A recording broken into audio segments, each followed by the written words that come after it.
ಮಹಾರಾಜರೇ ಮಹಾರಾಜರೇ, ಯಾಕೆ ಎಷ್ಟೊಂದು ಅಳುತ್ತಿದ್ದೀರಾ? ಗಂಧರ್ವ ಸೇನ ತೀರಿಕೊಂಡರಂತೆ. ಗಂಧರ್ವ ಸೇನ ತೀರಿಕೊಂಡರ? ಯಾರಲ್ಲಿ? ಅಪ್ಪನ ಮಹಾಪ್ರಭು. ಈಗಲೇ ಹೋಗಿ ವೈದ್ಯರನ್ನು ಕರೆತನ್ನಿ. ಸರಿ. ವೈದ್ಯರೇ, ಮಹಾರಾಜರು ನಿಮಗೆ ಕಳುಹಿಸಿದ್ದಾರೆ. ಅಪ್ಪನೇ ಮಹಾಪ್ರಭು, ಏನಾಯ್ತು? ಮಂತ್ರಿಗಳನ್ನು ಪರೀಕ್ಷಿಸಿ. ಸರಿ. ಸೇವಕರೇ, ಇವರಿಗೆ ನನ್ನ ಕೋಣೆಗೆ ಕರೆತನ್ನಿ.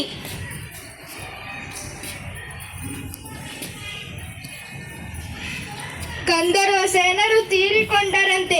ಗಂಧರ್ವ ಸೇನ ಆತ್ಮಶಾಂತಿಗಾಗಿ 4 ದಿನಗಳ ಕಾಲ ರಾಜವೇ ಎಲ್ಲ ಶೋಕಾಚರಣೆ ಆಚರಿಸಬೇಕು. ಮಹಾರಾಜರು ಏಕೆ ಇಷ್ಟು ಅಳುತ್ತಿರುವರು? ಮಹಾರಾಜರು ಏನಾಯ್ತು? ನೀವು ಏಕೆ ಅಳುತ್ತಿದ್ದೀರಾ? ಗಂಧರ್ವ ಸೇನರು ತೀರಿಕೊಂಡರಂತೆ.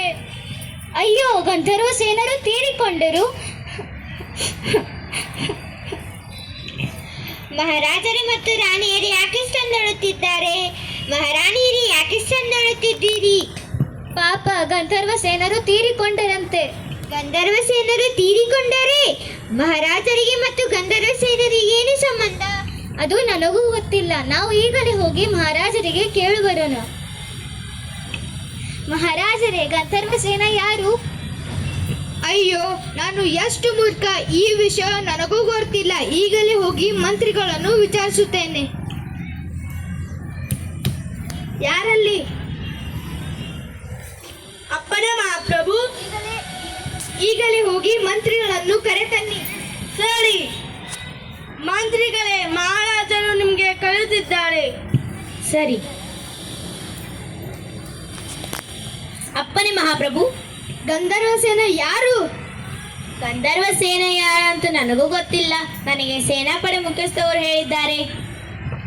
ಈಗಲೇ ಹೋಗಿ ತಿಳಿಯಿರಿ. ಸರಿ.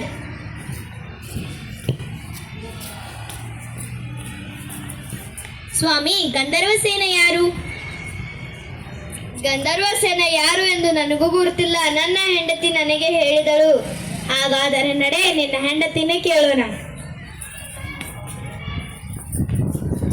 ಗಂಧರ್ವ ಸೇನೆ ಯಾರು?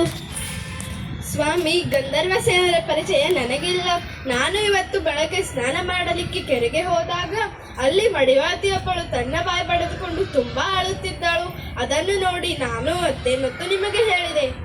ಹಾಗಾದರೆ ಬನ್ನಿ, ಮಡಿವಾಳ್ತಿನೇ ಕೇಳೋಣ.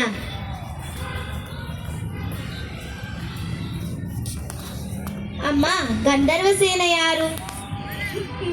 ಸ್ವಾಮಿ, ನನಗೆ ಅದೃಷ್ಟವಿಲ್ಲ. ಈಗಲೂ ನನ್ನ ಹೃದಯ ಅವನಿಗಾಗಿ ಮಡಿಯುತ್ತಿದೆ. ನನ್ನ ಹೊಟ್ಟೆಯ ಮೇಲೆ ಕಲ್ಲಾಕಿ ಬಿಟ್ಟ ಗಂಧರ್ವ ಸೇನೆ ಬೇರೆ ಯಾರೂ ಅಲ್ಲ, ನನ್ನ ಪ್ರೀತಿಯ ಕತ್ತೆ. ಅಯ್ಯೋ, ಈ ವಿಷಯವನ್ನು ನಾನು ಈಗಲೇ ಮಹಾರಾಜಿಗೆ ತಿಳಿಸುತ್ತೇನೆ. ಮಹಾರಾಜರೇ, ಗಂಧರ್ವ ಸೇನೆ ಬೇರೆ ಯಾರು ಅಲ್ಲ, ಅದು ಮಡಿವಾತಿಯ ಪ್ರೀತಿಯ ಕತ್ತೆ. ಅಯ್ಯೋ, ನಾನು ಈ ವಿಷಯವನ್ನು ಮಹಾರಾಣಿಯರನ್ನು ತಿಳಿಸುತ್ತೇನೆ. ಮಹಾರಾಣಿಯರೇ, ಗಂಧರ್ವ ಸೇನ ಬೇರೆ ಯಾರೂ ಅಲ್ಲ, ಮಡಿವಾತಿಯ ಪ್ರೀತಿಯ ಕತ್ತೆ. ಅಯ್ಯೋ, ಒಂದು ಕುರಿ ಹಳ್ಳಕ್ಕೆ ಬಿದ್ದರೆ ಎಲ್ಲ ಕುರಿ ಬಿದ್ದವು.